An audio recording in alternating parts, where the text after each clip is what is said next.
आदर्श शिक्षा निकेतन high school class 8। अभी हम पिछली क्लास में हमने बसंत के 2 लेसन पढ़े थे। आज हम भारत की खोज का, जो आपकी दूसरी बुक है, उसका फर्स्ट चैप्टर पढ़ेंगे, अहमदनगर का किला। जो ये भारत की खोज पुस्तक है, ये जवाहरलाल नेहरू जी ने लिखी थी। इस पुस्तक में उन्होंने भारत की सभ्यता, संस्कृति आदि का वर्णन किया है। तो सबसे पहला चैप्टर है आपका अहमदनगर का किला। अहमदनगर के किले में, जो कि वो 13 अप्रैल को आए थे, जिन नेहरू जी को लाया गया था, तो उन्होंने इस वाले उसमें लेसन में अपनी उस किले की यात्रा का वर्णन किया है कि उसमें उन्होंने क्या कहता है कि उसमें उनकी 9वीं जेल यात्रा थी, उनकी नेहरू जी की, जवाहरलाल नेहरू जो हमारे प्रथम प्रधानमंत्री रहे हैं उनकी। तो उन्होंने क्या करा था, वो सारा दिन क्या करते थे, इनको खुदाई का काम दिया गया जवाहरलाल नेहरू जी को। तो वहाँ पर इनको एक खुदाई करते थे। तो जब ये आए थे, यहाँ पर जब आए थे, तो शुक्ल पक्ष शुरू हो चुका था, और 2 पक्ष होते हैं, कृष्ण पक्ष और शुक्ल पक्ष।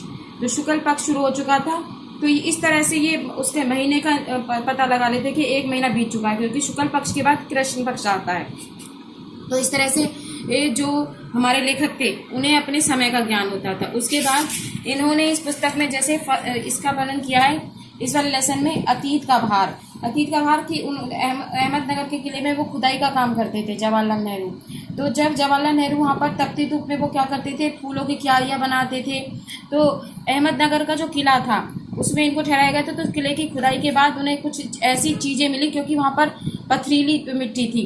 तो बाद में इन्होंने पथरीली मिट्टी में तो कुछ इनको वहाँ के बहुत सारे खंडरों में बहुत सारी चीज़ें मिली थी। तो उसमें इन्होंने एक चांद बीबी नाम की एक रानी थी, उसका वर्णन किया है, जो कि एक सुंदर महिला थी, जिसने अकबर अपने किले की रक्षा के लिए अहमदनगर के, यानी कि अहमदनगर के किले की वो रानी थी, अहमदनगर के किले की रक्षा के लिए जो अकबर थे उसकी सेना के साथ शाही युद्ध कर काफ़ी साल तक युद्ध किया था और अपने अहमदनगर के किले की रक्षा की थी। उसके बाद खुदाई के समय उन्होंने बहुत सी इमारतें, गुंबद जो होते हैं वो आदि बहुत सारी चीज़ें उनको मिली थी।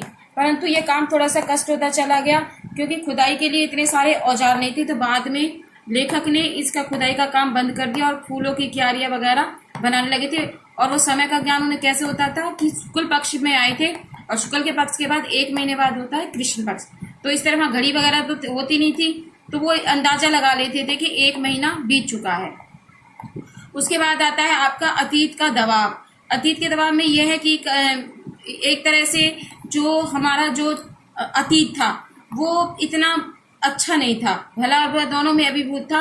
ये हजारों दासियां थी, जो अंग्रेज थे वो हमारे जो भारत के लोग थे उनको किस तरह से दासियां बना देते थे, उनसे सारे काम करते थे। तो खुदाई के समय जब उनको इस बारे में भी लिखा है नेहरू जी ने कि किस तरह से जो हमारी जो सभ्यता थी उसको भारत और चीन की सभ्यताएं मिलकर बनी थी, तो परंतु एक विरासत के रूप में हमें मिली थी। पर इस तरह से किस तरह से उन्होंने अंग्रेजों ने उसका निचोड़ कर दिया था, यानी पूरी तरह से बदनाम कर दिया था। उस तरह से इन्होंने यह लिखा है कि किस तरह से ये हमारी एक रक्त और मांस अस्थियों में समाई हुई है हमारी जो संस्कृति है। आज भी जो भारतवासी हैं उनके जो हृदय में वो सारी हमारी जो सभ्यता है, उस तरह से अतीत जो हमारा गुजर चुका है उसके बारे में है।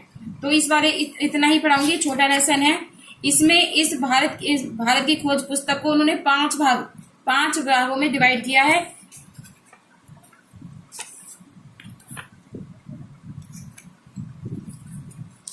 ये देखिए, पहला है अहमदनगर का किला, दूसरा तलाश, तीसरा सिद्धू सभ्यता। इसमें भी वो भार पढ़ेंगे, जैसे आपने इसमें पढ़ा है अतीत का भाव, अतीत का दबाव। ऐसे ही तलाश में ये छोटे छोटे पार्ट्स हैं, जो कि उसमें उन्होंने डिवाइड किया हुआ है कि किसमें क्या क्या लेसन पढ़ेंगे। तो मैंने आज आपको फर्स्ट चैप्टर पढ़ाया, इसको उन्होंने 8 लेसनों में डिवाइड किया हुआ है, तनाव। तो फर्स्ट लेसन में आपने पढ़ा है अहमदनगर के किले के बारे में कि नेहरू जी को जब अहमदनगर के किले में लाया गया था तो कौन सा पक्ष था, किस तरह से था। तो इसके क्वेश्चन आंसर आपको करने हैं, वो आपको दे दिए जाएंगे।